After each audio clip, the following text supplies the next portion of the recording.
Hi, Krisztina. I'm Dr. Tim Sharp.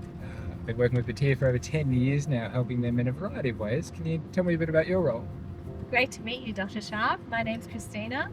I'm a mother to 4 children. My oldest is 20, then I've got an 18-year-old girl about to start her HSC, and I also have a 14-year-old and an 11-year-old, so 3 boys, 1 girl. Lots of questions. So, Dr. Sharp, as a parent, you're a parent. Just wondering what some of the ways that you think that we as parents can best support the well-being of our children.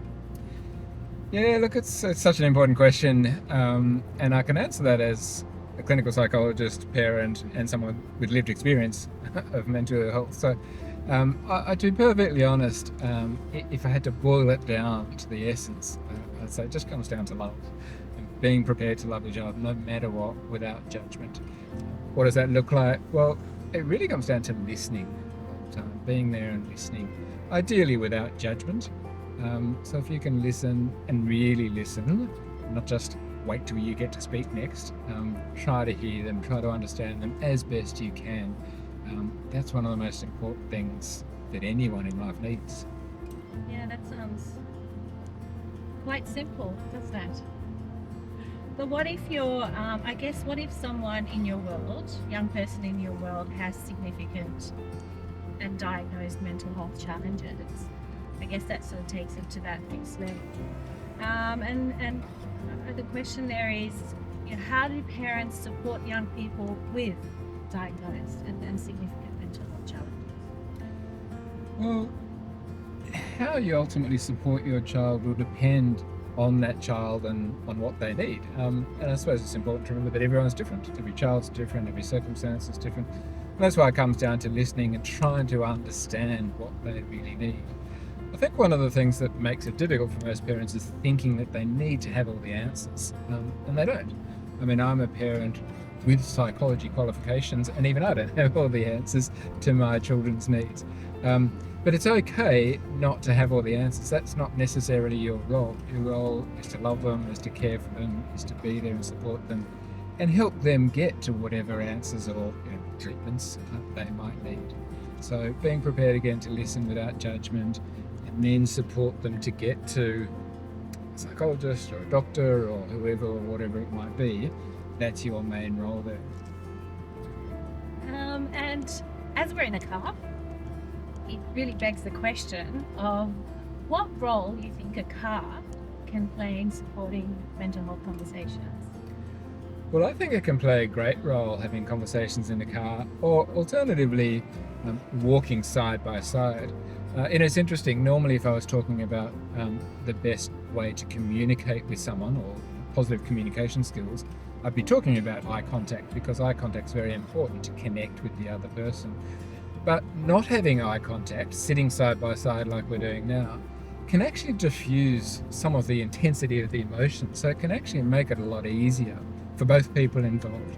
And so that's why a car conversation, or as I said, walking side by side, is actually a great opportunity to have a great conversation with your child with a little bit less of that emotional intensity.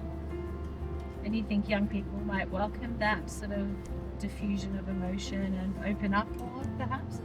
Well, I think anyone does, really. I can still remember having some of the best conversations I had with my kids, driving them to sport, driving them to school, and often they were in the back seat, so there's even more distance.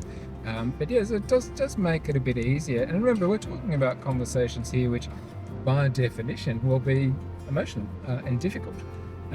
So if we can make it easier in any way, that's got to be a good thing.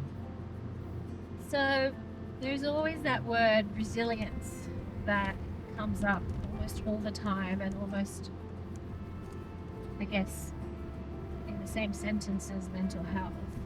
So I just wanted to unpack that a little bit and ask you a little bit about resilience, and really just perhaps, any tips around how we as parents can help young people build resilience.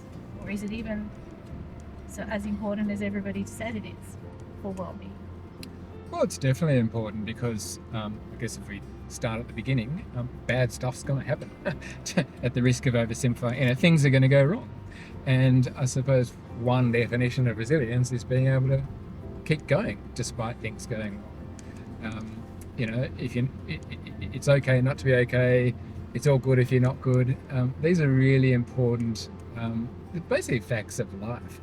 And so what we want, I suppose, is for our kids to be able to keep going, to be able to cope, to still go to school or go to university or go to work or socialise, despite the fact that things might not be perfect, because things won't ever be perfect. So we can help them to begin with understand that it's okay not to be okay. I think that's one of the hardest things for parents, because we don't like to see our children suffer. We don't want to see them anxious or depressed or whatever it might be. But it's a fact of life. So one of the most important, simplest things we can do is say, that's okay. And how can I help you? And what's our role as parents to help them stay on track with managing their mental health? That's a great question. Well, I think the balance of onus varies a bit depending on the age of the child we're talking about. So I guess for younger children and even early teens, the parents can play a bigger role, obviously. But as that child moves up through mid-teens and late teens and early adulthood, obviously they become more independent. So I guess as parents, and that's true with parenting a child more generally, I suppose, we need to be flexible and I suppose let off a little bit as our children get older. Look, the onus is on. There's still an onus that a parent will always be a parent, and they will always care and love and need to keep asking. We can remind them gently, again, without nagging or pestering, of what they need to do. So, for example, if a doctor or psychologist has recommended something, we can try to make sure that they're taking their medications or attending therapy or exercising or meditating or whatever it is. And if they're not for whatever reason, try to understand why, try to help them get back on track, because getting off track's a normal part of the process as well. If we can, or if they can remind themselves what they need to do to get back on track, then that's that can be really useful. It can minimise the extent to which they slip backwards. What would your view be on parents perhaps seeking professional support to, one, better support their young people in their care, and two, to just make sure that they're okay and they put their best foot forward and indeed look after their well-being while looking after the young people in their care? Well, look, I'm a bit biased, but I think it's a fantastic idea. I think everyone should see a psychologist. But if we think about, parenting's difficult, and parenting a child with mental ill health is difficult. It's stressful. So in some ways, it's no different to coping with any other stress, any other life stressor. And so I would highly encourage parents, if or where appropriate, not necessarily everyone, but to see a psychologist for themselves to help them cope, because the better they're coping, the better they'll be able to help their kids.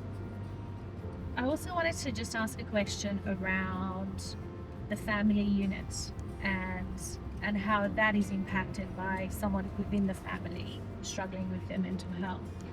Obviously, it would take a toll on not only the young person that is ill, but also obviously on the rest of the family. Would you have any sort of tips on how to navigate what will be quite a complex and difficult environment? Yeah, that's a really good question, because what we sometimes forget about is, say, other siblings. So if one child, it's easy to put all the attention on the child who has a particular mental health experience at the moment, but we don't necessarily want to forget the brothers and sisters, and it's easy to do that sometimes. I guess squeaky wheel gets the most attention, as they say. So I think it's important to remember to look after all of the family. Parents need to look after themselves, they need to look after other kids. We also need to do our best to help support that particular child with mental health, and any help that can be brought in with that, whether it's seeing a psychologist or bringing in or utilising grandparent support, further family support, teachers, school counsellors. There is a lot of support out there, and if we can, the more we talk about these and smash the stigma, the easier it is for people to reach out and ask for help in all its various forms.